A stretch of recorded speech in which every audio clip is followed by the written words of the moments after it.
Alors, bonjour tout le monde. C'est bien, ils ont répondu, ils sont réveillés. Donc on va continuer, on est bientôt à la fin, on est vraiment bientôt à la fin, mais vraiment bientôt à la fin en fait. Il en manque vraiment pas beaucoup. Donc on est à Genèse 48.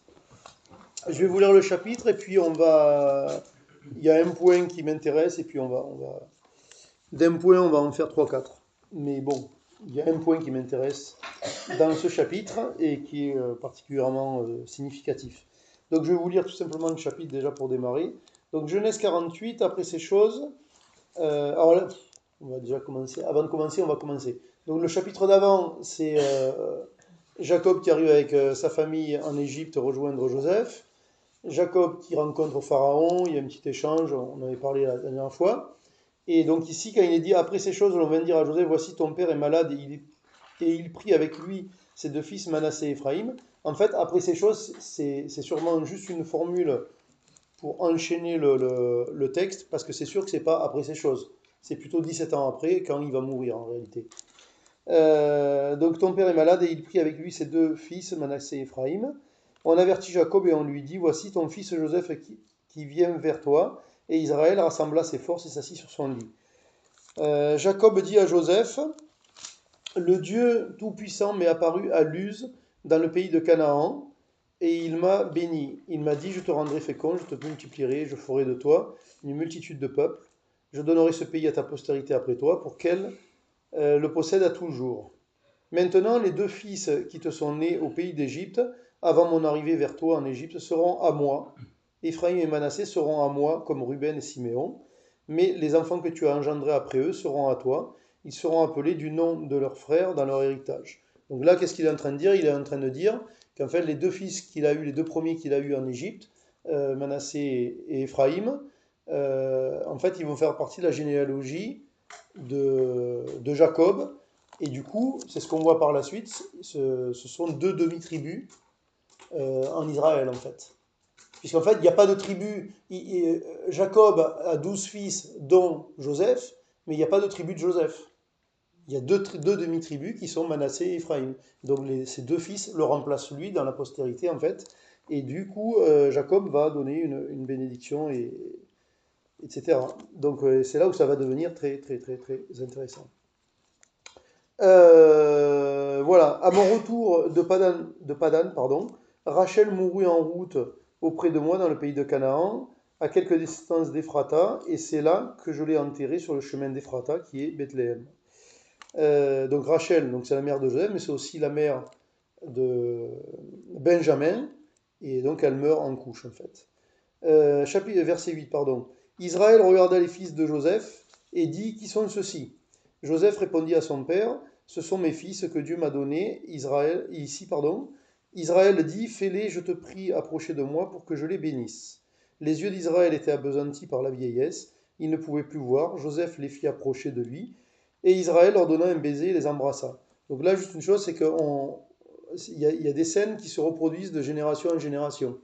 C'est-à-dire que là, en fait, il est presque aveugle et il va bénir les fils. Et donc la génération d'avant, en fait, c'est Isaac qui est qui est aveugle, on va dire, et qui va bénir Jacob au détriment d'Ésaü. Je ne me suis pas trompé. Euh, voilà. Alors après aussi, c'est normal que ça se reproduise, vu qu'il vivait un peu longtemps et qu'à l'époque, l'opération de la cataracte n'était pas très courante, en fait. Donc au bout d'un moment, forcément, ben, ils y voyaient rien. Et oui, c'est sûr. C'est ce qui nous est expliqué d'ailleurs dans un chapitre de l'Ecclésiaste. Bref, enfin pas la cataracte, mais le principe des yeux qui vont se fermer. Joseph les fit approcher, verset 11. Israël dit à Joseph, je ne pensais pas revoir ton visage, et voici que Dieu me fait voir même ta postérité. Verset 12. Joseph les retira des genoux de son père, et il se prosterna en terre devant lui. Là c'est pareil, c'est une expression. Ce ne sont pas des petits-enfants qu'il a enlevés des genoux, ils ont déjà 17 ans de plus, ils en ont au moins 19 et 20 chacun. Verset 13, pardon. Puis Joseph les prit tous deux, Éphraïm de sa main droite à la gauche d'Israël, et Manassé de sa main gauche à la droite d'Israël, et il les fit approcher de lui. Israël étendit sa main droite et la posa sur la main d'Éphraïm, qui était le plus jeune, et il posa sa main gauche sur la tête de Manassé. Ce fut avec intention qu'il posa ses mains ainsi, car Manassé était le premier-né. Il bénit Joseph et dit que le Dieu en présence duquel ont marché mes pères, Abraham et Isaac, que le Dieu qui m'a conduit depuis que j'existe jusqu'à ce jour, que l'ange qui m'a délivré de tout mal bénisse ses enfants, qu'ils soient appelés de mon nom et du nom de mes pères, Abraham et Isaac, et qu'ils multiplient en abondance au milieu du pays. Qu'est-ce que je voulais dire là? Rien. Enfin, si, on va y revenir puisque c'est le verset qui m'intéresse. Donc, si, on va y revenir. Mais là, en l'instant, je ne vais pas forcément vous dire beaucoup plus. Non, si, c'est ça que je voulais dire. Ce que Jacob dit là à la fin de sa vie, parce que là, il est réellement à la fin de sa vie, ça n'a pas la même tournure que ce qu'il a dit à Pharaon 17 ans plus tôt, quand il fait une forme de résumé de sa vie, où ça paraissait assez négatif, un peu ce qu'on a dit la semaine dernière pour ceux qui ont écouté. Enfin, oui, en tout cas, on voyait un peu le constat de la chair quelque part sur sa vie. Ici, non, il est beaucoup plus positif. Et il dit, voilà, le Dieu qui m'a conduit depuis que j'existe jusqu'à ce jour.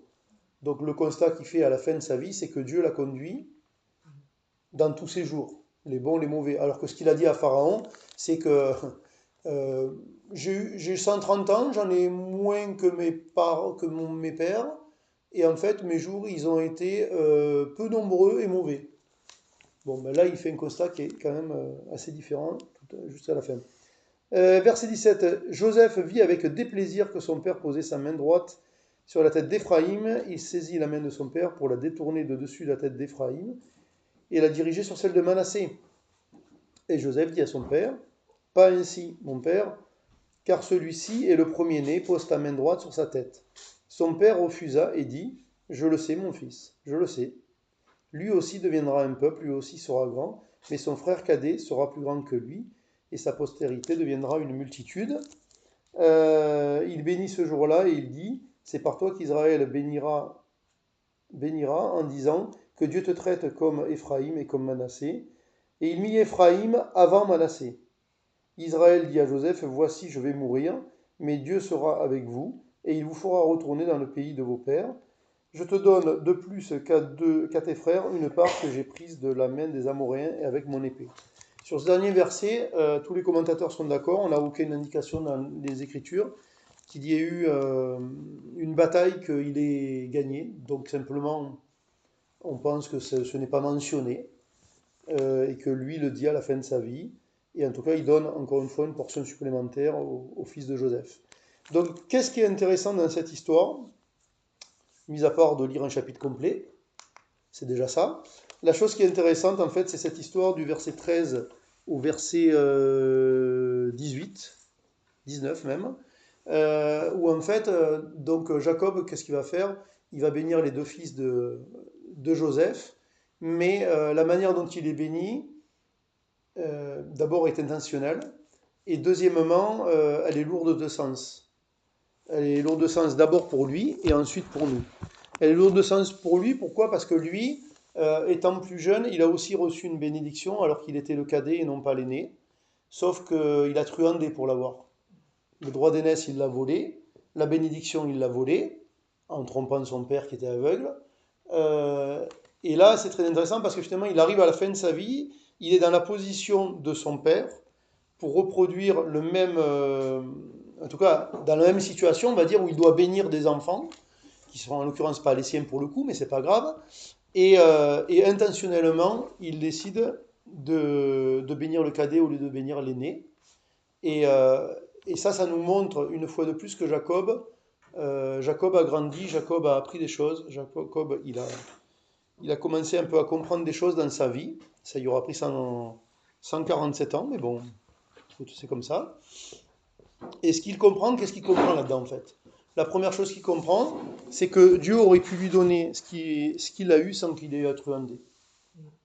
Parce qu'en fait, pourquoi je dis ça? Parce que selon les us et coutumes, c'est l'aîné qui doit avoir le droit d'aînesse, c'est lui qui doit avoir la bénédiction.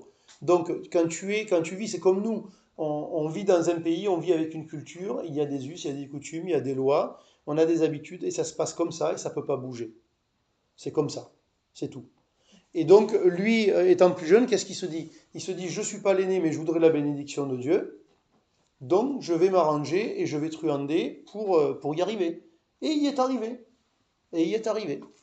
Et une fois qu'il devient vieux, et que Dieu l'a un peu diminué, l'a un peu éduqué, l'a un peu corrigé, etc., dans sa vie, avec des gens du coup qui ont des fois été plus fourbes que lui, et bien finalement il comprend que Dieu aurait pu faire les choses autrement, mais pareil. Et que Dieu est capable d'aller au-delà des us et coutumes, etc. Et du coup, ça c'est quand même important pour nous. Nous, en fait, le droit d'aîné, etc., on s'en fiche. On s'en fiche parce que nous, dans nos sociétés, ça a assez peu d'importance dans la loi, c'est pas notre culture, on n'est pas israélite et on ne descend pas d'Abraham. En tout cas, pas dans les gènes. Donc nous, on s'en fiche. Par contre, quel est l'intérêt pour nous? L'intérêt pour nous, c'est que nous, on a une ancienne nature et on a une nouvelle nature. Et il y a des lois dans l'ancienne nature. Mais il y a des lois dans la nouvelle aussi. Et juste une chose à noter, c'est que le fait d'intervertir la bénédiction pour les deux fils, ce n'est pas une loi non plus. C'est-à-dire qu'on pourrait se dire, attends, l'homme, naturellement, ok, il bénit l'aîné plutôt que le cadet, donc en fait, Dieu veut l'inverse. Non, il ne veut pas forcément l'inverse, mais il fait ce qu'il veut. Et donc, des fois, c'est autrement. Et nous, c'est ce qu'on a besoin de comprendre, c'est-à-dire que on n'a pas forcément besoin et on ne doit pas en permanence prendre le contre-pied de ce qui se fait. Mais des fois, oui. Mais pas toujours. C'est pas non plus une loi dans l'autre sens, en fait. Et tac, tac, tac, tac. Donc voilà. Et donc on va lire un petit peu des versets par ailleurs et développer certaines choses. Je suis trop bas ce truc-là. Tac. Mes jambes, c'est mieux. Hop. Voilà. On s'installe comme on veut, hein. Bon. Et donc il y a des choses que on peut se poser la question. Alors avant d'entrer dedans, je vais dire un truc. Tout à l'heure à l'évangélisation, tu as dit que hier vous êtes allé évangéliser et que tu as expliqué à des jeunes si je vous fais un cadeau, je vous fais un chèque de, je sais plus, 300 000 euros, je ne sais trop rien là, est-ce que vous le prendriez? Et il y a une personne qui a dit qu'il ne le prendrait pas. Et c'est assez intéressant parce qu'en fait, si on réfléchit, il peut y avoir des raisons de ne pas le prendre. Et nous, peut-être que dans notre vie, des fois, on ne le prend pas, le chèque de 100 000 euros ou de 300 000 euros. La raison, c'est quoi? C'est que si tu me donnes un chèque, on va le prendre autrement. Dans la chair et dans nos habitudes, rien n'est gratuit. On est d'accord. Donc si tu me donnes un chèque de, peu importe, 300 000 euros, ce que tu veux, alors il y a le côté, ok, bon, la suspicion, qu'est-ce qu'il attend de moi, ça va être quoi c'est quoi l'alinéa que j'ai pas lu dans le contrat, ou des trucs comme ça. Mais il y a aussi autre chose, c'est que si tu me donnes ça, moi, naturellement, je me sens redevable envers toi. Je me sens redevable. Tu m'as donné, parce que regardez, le truc, c'est que tu vas me donner un gros chèque, je suis content, mais peut-être que du coup, je pense qu'on fonctionne tous comme ça. Du coup, demain, si tu me demandes un service, je vais me sentir obligé de te le rendre, le service. Tu m'as fait un chèque de 300 000 euros, je vais rien demander. Je veux dire, tu as besoin de moi pour t'aider et je suis obligé. Et c'est naturel, non? Et oui, c'est naturel. Mais le problème, c'est que c'est naturel. C'est naturel. Alors, ça ne veut pas dire qu'il ne faut pas le faire, ou qu'il ne faut jamais le faire. Mais ça veut dire que Dieu peut te demander autre chose. Et, et vis-à-vis de Dieu, tu as reçu plus que 300 000 euros. Tu as reçu le salut éternel. Et des fois, vis-à-vis de Dieu, c'est pareil. On se dit, oh, Jésus, Dieu, il a tellement donné avec Jésus-Christ que, en gros, je ne vais pas le dire comme ça parce que c'est pas le vocabulaire chrétien, mais je suis redevable. Il faut que je rembourse quelque part. Ou en tout cas, je ne peux pas dire non. Je suis obligé d'obéir. Obligé d'obéir, puisque, faut quand même faire un peu des efforts. Ça m'a rien coûté et moi je vais au ciel gratuit alors que je ne mérite pas, je devrais aller en enfer et tout. Donc, voilà, il faut. Ben vous savez quoi? Ça ne veut pas dire qu'il ne faut pas obéir et qu'il ne faut pas, etc. Mais, mais nous sommes redevables de rien en fait. En fait, Dieu nous a tout donné, mais nous ne lui devrons rien. Ben, lui ne nous doit rien non plus d'ailleurs. Parce que quand les gens disent, oui, mais ce monde avec tout le mal qu'il y a dans ce monde, ben, il n'y a pas de Dieu et tout. Donc ça veut dire que Dieu, il était redevable de quelque chose. Ben non. Il se trouve qu'il était redevable de rien du tout. Mais nous qui sommes enfants de Dieu, eh ben en fait, nous sommes quelque part en une dette presque plus grande qu'avant, mais en réalité, il nous est redevable de rien du tout.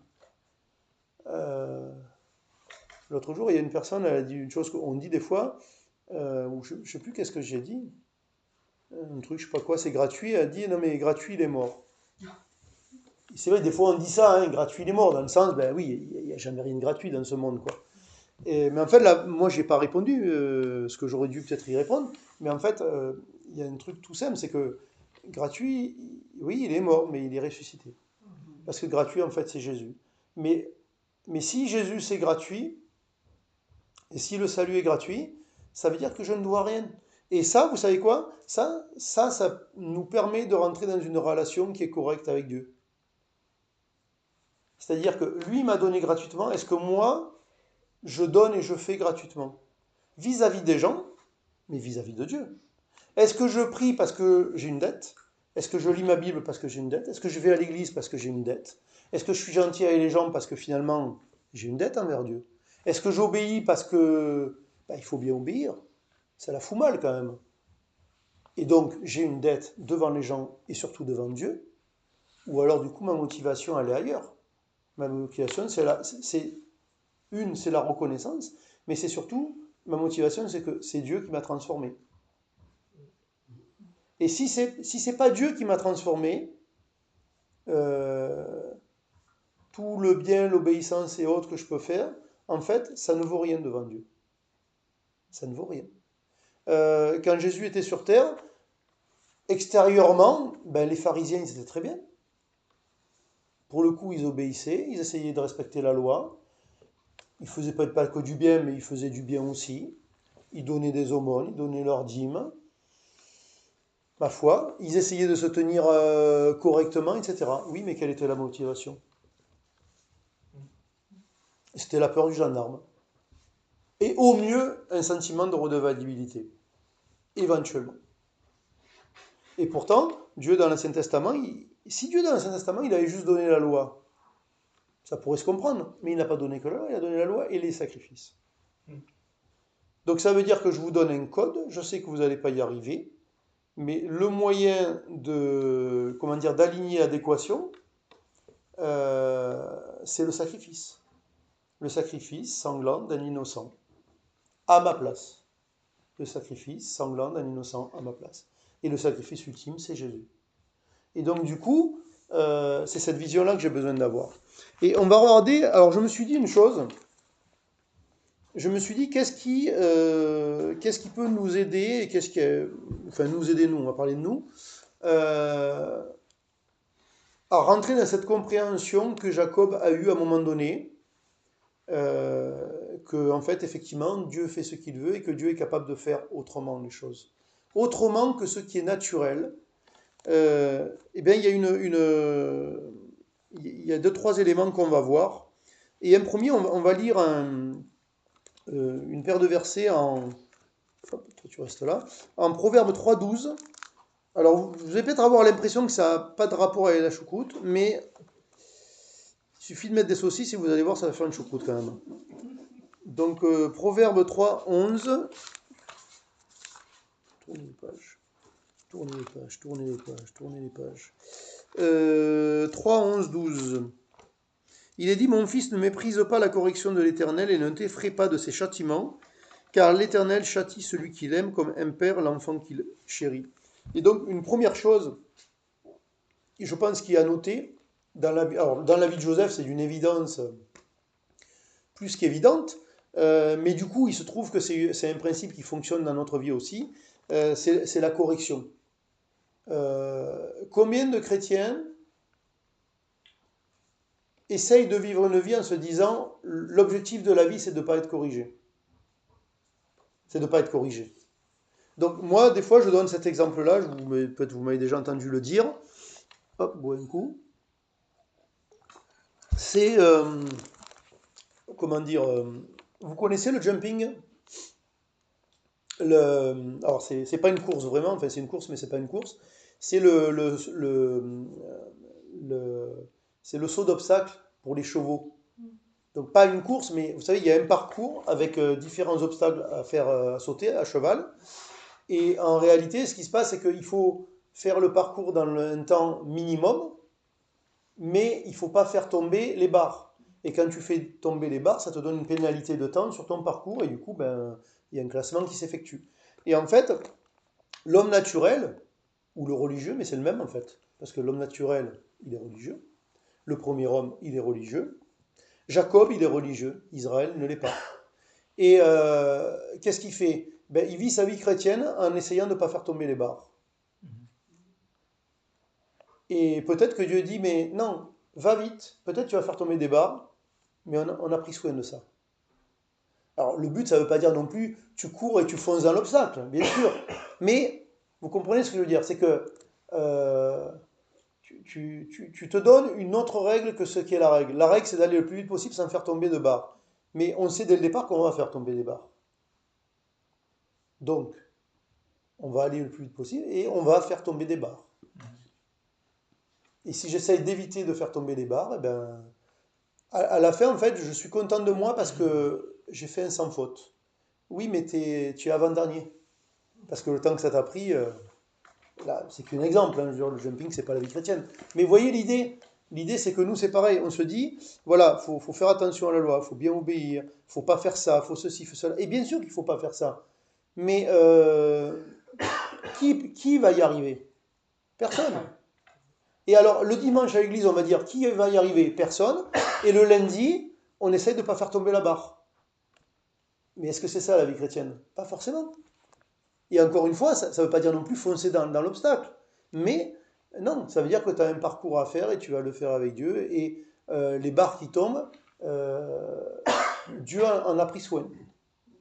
Dieu en a pris soin. Tout comme dans l'Ancien Testament, ben, tu commettais un péché, tu venais avec ton animal, tu sacrifiais l'animal à ta place. Ben, nous, ça a déjà été fait avant. Donc ça a déjà été pris avant. Donc le premier principe qui nous aide en tout cas à grandir dans la compréhension avec Dieu, c'est la correction. Mais quand je dis la correction, c'est pas comment dire, c'est pas le fait d'être corrigé. Ça va nous arriver. C'est la compréhension du besoin d'être corrigé. C'est-à-dire que quand je vis naturellement ou religieusement, ce que je fais, c'est, je pense qu'à un moment donné, j'aurai plus besoin d'être corrigé. Du coup, ça devient l'objectif de ma vie. Je pense que j'aurai plus besoin d'être corrigé. Donc, la correction, c'est négatif. Et je ne m'approprie pas la correction, j'essaye juste de l'éviter. Parce que je pense que ça ne doit pas faire partie de la vie chrétienne, alors que ça en fait partie. Donc, du coup, j'en tire pas instruction. La correction, elle est là pour m'amener à être humble devant un Dieu qui est tout. Et moi, j'essaye d'éviter ça. Mais le problème, c'est que du fait de qui je suis en Adam, il n'y a pas d'autre moyen pour être humble devant Dieu. Et moi, j'essaye d'éviter ce truc-là. Alors, j'essaye en faisant des bonnes choses. Et puis, quand j'arrive pas, ben, j'essaye de contourner quand même, de trouver à m'en sortir autrement, quoi. Donc ça, c'est une première chose. Deuxième chose, ça se rejoint un petit peu, mais quand même, je crois qu'on l'a lu la semaine dernière, non? Oui, peut-être pas celui-là. Proverbe 6, verset, bon, des versets pour la correction, on pourrait vous en mettre 4 brouettes, hein, si vous voulez. Donc là, on reste juste avec un. Proverbe 6, 20, 23. 6, 20, 23, il dit, mon fils, garde les préceptes de ton père, ne rejette pas l'enseignement de ta mère, lis-les constamment sur ton cœur, attache-les à ton cou, ils te dirigeront dans ta marche, ils te garderont sur ta couche, ils te parleront à ton réveil, car le précepte est une lampe, et l'enseignement une lumière, et les avertissements de la correction sont le chemin de la vie. Donc là, on a à nouveau la correction, mais on a une autre idée. D'abord, je vous explique juste une chose dans les versets. Quand il est dit, parce qu'il y a des choses qui sont simples à comprendre, il y en a d'autres, ben on ne sait pas. Quand il est dit attaché à ton cou, lis-les sur ton cœur, je n'ai pas besoin de vous expliquer. Tout le monde comprend ce que ça veut dire, c'est de voilà, prendre la chose à cœur. Mais par contre, lis-les à ton cou. Je fais quoi? Prends une ficelle, je mets une meule au bout, je mets autour de mon cou, il faut que ça serre bien, quand il n'y a plus d'air, c'est bon. Non, non, c'est pas ça. Parce qu'en général, le cou, ça parle de la volonté, justement, dans l'Ancien Testament. Quand il est dit que le peuple d'Israël avait le cou raide, ou roide, comme il dit selon les versions, ça parle de la volonté. C'est-à-dire, en fait, ils étaient rétifs. Ils étaient rebelles. Et nous, on est pareil naturellement. Et donc, les instructions de Dieu, je dois les lier à mon cou. C'est-à-dire que je dois les assimiler avec ma volonté. Et pas que ça soit un livre qui est là-bas, et puis moi je vais le consulter que de temps en temps. Non, ça doit faire partie de moi au point que ma volonté, elle est impliquée là-dedans. Et donc ici, il est à nouveau parlé de correction, mais je ne vais pas vous en remettre une couche, je pense que vous déprimez suffisamment. Mais par contre, ici, il est parlé car le précepte est d'une lampe et l'enseignement une lumière. En psaume 119, on sait qu'il y a ce verset-là qui dit que la parole de Dieu donc, est une lampe à mes pieds, une lumière sur mon sentier. Mais là, la chose, c'est quoi le deuxième point? Le deuxième point, c'est que, en fait, naturellement, nous sommes dans l'obscurité. Naturellement, nous sommes dans l'obscurité. Ce que je veux dire par là, c'est que, pas dans notre première nature, nous sommes dans un monde où, en fait, nous ne voyons rien, nous ne discernons pas le chemin qu'il faut emprunter. Donc, il faut qu'il y ait une lumière. Et cette lumière, ce sont les commandements de Dieu, ce sont les paroles de Dieu. Et donc, ça, c'est le deuxième point. Et le troisième point, c'est un verset qu'on a pris la semaine dernière, mais on va quand même y revenir, on en a parlé un petit peu, et on va juste le rallonger un petit peu. Oui, un petit peu, pas beaucoup. C'est Psaume 119, 19 et 20. Psaume 119, 19 et 20, hop, c'est dans l'autre sens. Psaume 119, 19 et 20. Et là, il nous est dit quelque chose qui est quand même, qui peut être un peu bizarre. Donc, je vous lis le verset 18, mais c'est pas forcément ça que je vais, commenter. Ouvre mes yeux pour que je contemple les merveilles de ta loi. Euh, Moi, je sais pas, ça c'est un verset, c'est pas naturel. Quand je pense à la loi, moi, je pense pas à quelque chose de merveilleux, de prime abord. Donc, il faut aller à bâbord. De prime abord, non, mais à bâbord peut-être. Verset 18, donc déjà, ça veut dire déjà qu'on pense autrement quand on lit ça, quand on écrit ça même. Verset 19, je suis un étranger sur la terre, ne me cache pas tes commandements. C'est drôle ce verset. Parce que je suis un étranger sur la terre, ne me cache pas les commandements. C'est quoi le rapport? Mais le rapport, c'est un petit peu pareil qu'avec l'obscurité. C'est qu'en fait, je suis étranger dans ce monde. Je suis jeté dans ce monde. Je suis étranger. Je ne suis pas adapté à ce monde. Et si j'ai pas d'instruction, je ne sais pas comment vivre dans ce monde. Je ne sais pas comment vivre dans ce monde. Et comme je l'avais dit la semaine dernière, le fait d'être étranger, en fait, vous savez, comment dire, on se sent à l'étroit en fait dans ce monde. Enfin, en tout cas, si on se sent à l'étroit dans ce monde en tant que chrétien, c'est normal et c'est une bonne nouvelle. Si j'ai soif dans ce monde, si j'ai faim dans ce monde, si je pense que la vie elle est mal foutue dans ce monde, eh bien c'est très bien en tant que chrétien. Parce que je suis un étranger, je suis un voyageur et un pèlerin. Je ne suis pas d'ici. Donc si je ne suis pas d'ici, ça veut dire que ce monde ne me convient pas, ultimement. Et s'il ne me convient pas, ben ici il est dit que j'ai besoin de ces commandements. Mais vous savez, notamment, souvent dans l'Ancien Testament, notamment, il est parlé, surtout dans les psaumes, et puis un peu dans les proverbes, il est parlé de refuge. Vous savez quoi? C'est quoi la différence entre une maison et un refuge? On pourrait dire qu'il n'y en a pas.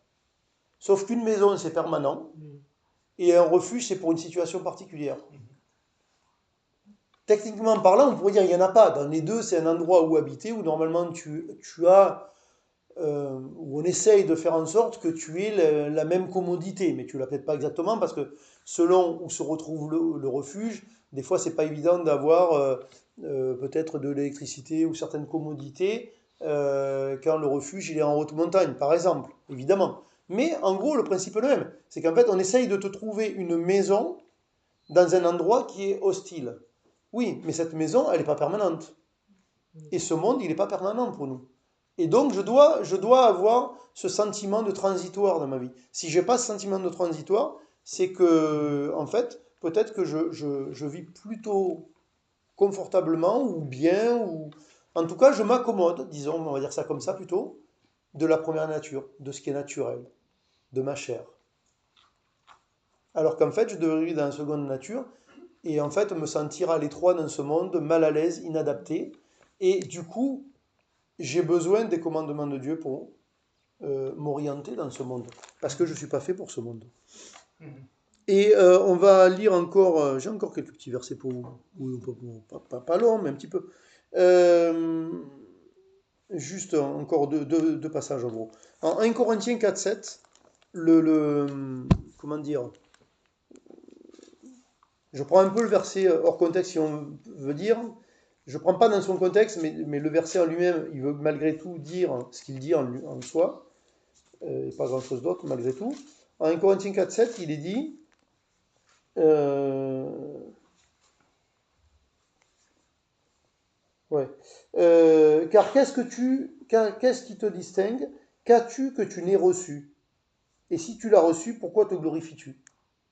Ça, c'est intéressant parce que, pareil, naturellement, ben, on se glorifie de ce qu'on a. Donc, et on peut se glorifier des choses qui sont bien, je veux dire, hein. On se glorifie peut-être de nos talents, de nos dons, etc. Et on se glorifie de ça.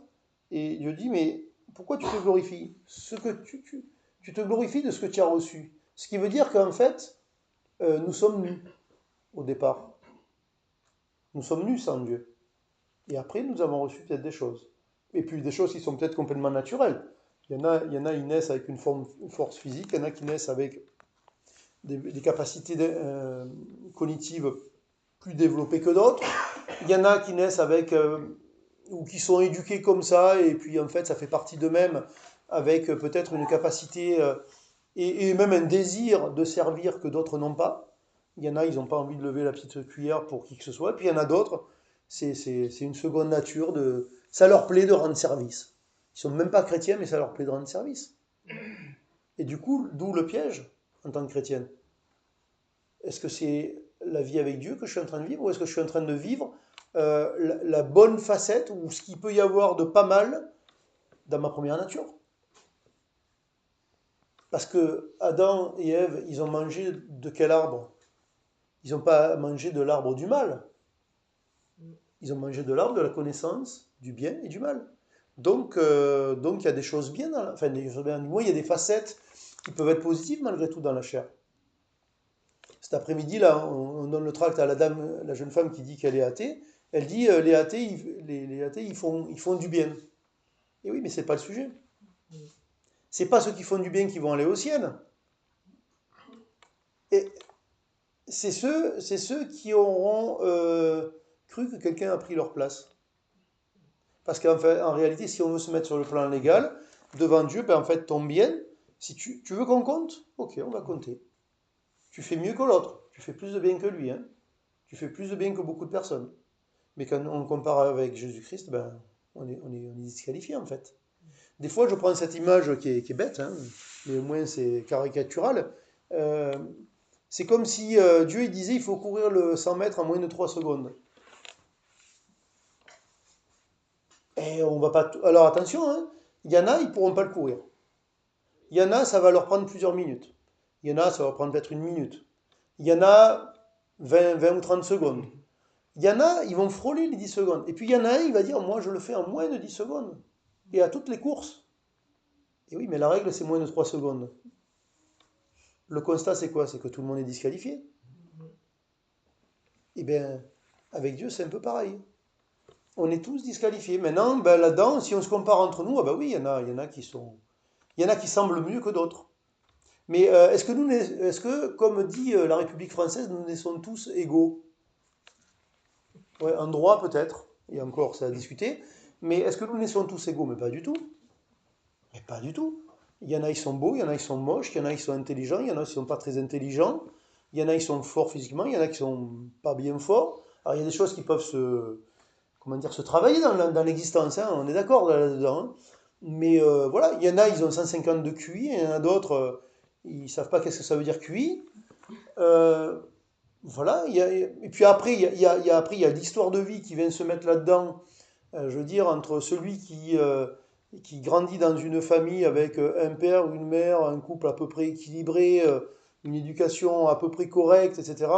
Et l'autre qui est l'enfant d'une prostituée qui a jamais vu de père, qui a vu passer des hommes tout le temps, qui a une mère qui ne sait pas quoi faire avec lui, qui est allé à moitié à l'école et qui je sais pas quoi, ah ben c'est pas pareil, hein. On est égaux. On est égaux en quoi? Non, oui, on est égaux, on est tous des êtres humains devant un Dieu qui est saint. Et donc, on est égaux en étant disqualifiés, ouais, ça c'est sûr. Mais c'est tout. Donc la comparaison, il faut laisser tomber. Pourquoi je disais ça? Oui, donc oui, en fait, du coup, ce qu'il faut qu'on comprenne, c'est que quand je réfléchis devant Dieu, à mon existence, je suis nu. Et la grâce de Dieu, c'est ça, c'est je suis nu. Vous savez qu'en tant que chrétien, on peut dire, ok, non, mais je connais, moi, la grâce de Dieu. Non, non, je connais. Mais en fait, je la connais, mais ça veut dire, tu dois être gracieux avec moi, par exemple. Ben oui, c'est vrai. Il faut donner la grâce, on est chrétienne. Eh, faut pardonner, faut donner la grâce, faut être miséricordieux. Eh ben oui, mais tu dois l'être avec moi. Pourquoi tu l'es pas? Eh ouais. Eh ben oui, mais non, je suis nu. Donc ça veut dire que je ne revendique pas de droit. Qu'as-tu que tu n'aies reçu? Donc tu peux te glorifier de rien du tout. Et quand j'aborde Dieu, quand je vais vers Dieu, j'ai besoin d'y aller dans cet état d'esprit-là, qui s'appelle l'humilité en fait. Et à quoi sert la correction? À ce que j'aborde Dieu avec un esprit d'humilité plutôt qu'avec un esprit qui va être magou, qui va être maquillé, mais qui en fait va être j'ai des droits, tu me dois quelque chose, ça c'est normal, ça devrait être comme ça et pas autrement, etc. etc. Et en fait, on pense qu'on aborde Dieu correctement, avec la Bible dans la main, avec les phrases qu'il faut, mais dans notre cœur, c'est mais tu me dois quelque chose, mais cette situation-là, il faut qu'elle s'arrête, mais ça doit changer, ça, c'est pas normal. Que lui ne donne pas la grâce, c'est pas normal, que ceci, que c'est pas normal. Ou alors je viens nu et je réclame rien devant Dieu. Parce que j'ai tout reçu parce que je n'ai rien au départ. Je n'ai rien devant Dieu. Et on va terminer avec alors, un petit verset en Romains 8. Et puis je vous donne le coup de grâce avec le dernier verset. Le dernier verset, c'est simple. Hein, soit il vous aide, soit vous vous tirez une balle dans la tête. Personne n'est armé, ça va. Romains 8, 12. Ainsi donc, frères, nous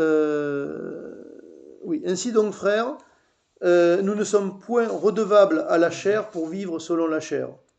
Si vous vivez selon la chair, vous mourrez, mais si par l'esprit vous faites mourir les actions du corps, vous vivrez.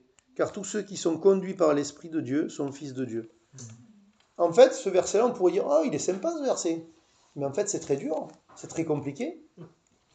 Je ne suis pas redevable à la chair pour vivre selon la chair. Donc ça veut dire, je n'ai aucune excuse de vivre dans ma première nature, qui est ma première nature. Donc une nature qui est naturelle. Ok. Dans la chair, en fait. Donc c'est tranché quand même comme idée. Mais par contre, il y a un moyen. Par l'Esprit de Dieu, vous pouvez faire mourir la chair, quotidiennement. Jésus, il a dit, prends ta croix tous les jours. En fait, c'est très tranché, ça. Alors, je vous décontractez-vous, hein. On sait très bien que tous on échoue par rapport à ça. Mais au moins, on a besoin d'avoir un objectif. Et Dieu dit, vous pouvez l'expérimenter. Et le problème, c'est quand je l'expérimente jamais. C'est pas quand j'échoue de temps en temps ou même régulièrement, ou dans un domaine plus que dans un autre. C'est quand je ne l'expérimente jamais. Parce que quand je ne l'expérimente jamais, ça veut dire que je vis simplement naturellement dans la chair. Et je me dis, ben c'est normal, je ne peux pas faire autrement moi. L'autre, il a été trop méchant avec moi, donc c'est normal que je réagisse pas bien. L'autre, il m'a mal parlé, donc c'est normal que je parle mal. Là, je suis redevable, c'est normal que je rende, ou lui, c'est normal qu'il me donne quelque chose. Oui, c'est peut-être normal, mais on s'en fiche. Est-ce que mon Dieu, il s'appelle gratuit? Ou autre chose? Et alors, le verset qui, ben oui, je sais, il fait mal. Il fait mal. En fait, c'est un peu la réponse à tout. Et en même temps, ben, je sais que quand c'est compliqué dans nos vies, ou quand les situations sont, voilà, elles nous prennent au niveau des viscères, on va dire, émotionnellement, ou quand, ouais, objectivement, c'est compliqué. C'est sûr que ce verset-là, on dirait, des fois on préfère plutôt le rayer, le stabiloté, hein. On fait un coup de marqueur noir dessus. Mais en même temps, c'est un verset qui est là pour nous encourager, parce que c'est un verset qui est censé être là pour que nous rencontrions Dieu là où c'est compliqué pour nous, justement. Et ce verset-là, vous le connaissez tous.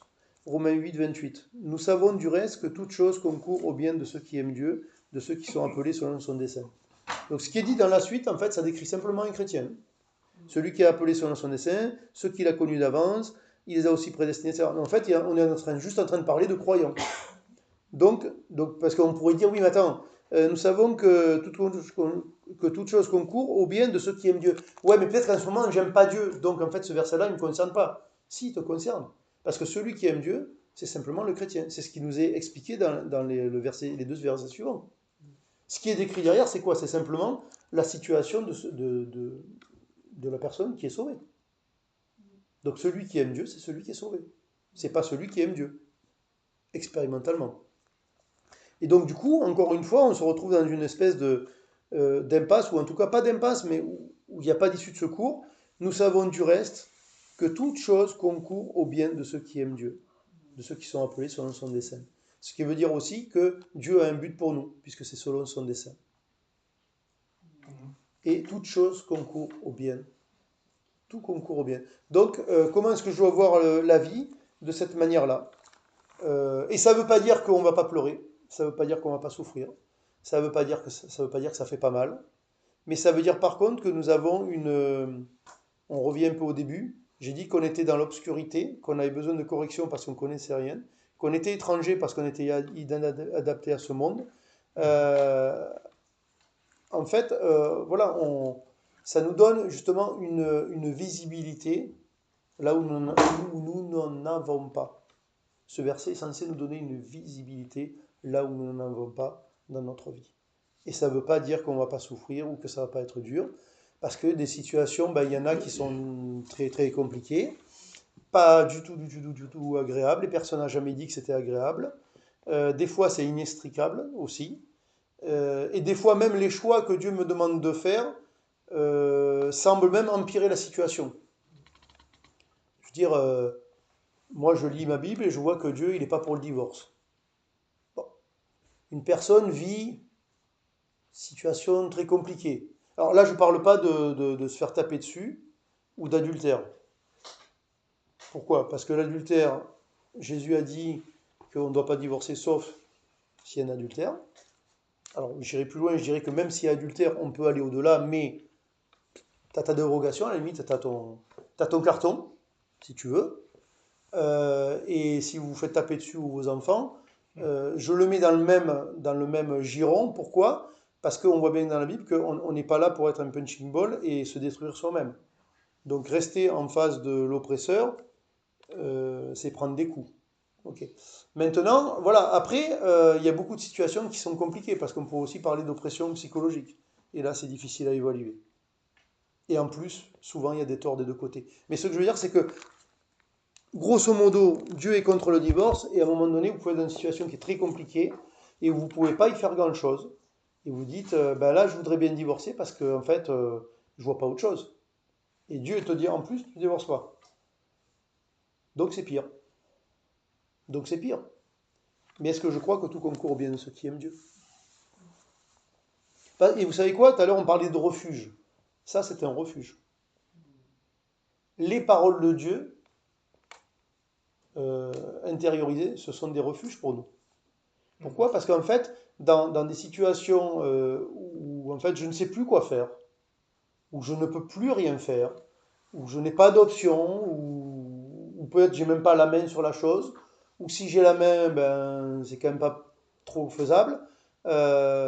Qu'est-ce qui va me permettre de continuer de vivre? C'est de s'accrocher à des paroles de Dieu, à des versets, à des choses que Dieu me dit, dans lesquelles il y a du sens, à partir du moment où j'ai compris correctement quand même. Il ne s'agit pas non plus juste de découper des versets pour les découper. Et voilà en fait. Et voilà. Et je finis avec le titre. Oui, pas mal. Pas comme prévu. Pas comme prévu. Et c'est intéressant parce que je n'ai pas développé, mais en fait, vous voyez, Joseph, tous les chapitres d'avant, on voit que c'est un gars bien, en fait, Joseph.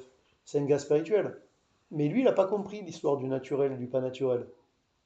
Parce que quand son père veut bénir le cadet, il veut intervertir les mains, et il est fâché. Il n'est pas content. Il n'est pas content. Vous voyez, on peut être des bonnes personnes qui ne sont pas contents avec Dieu. Amen.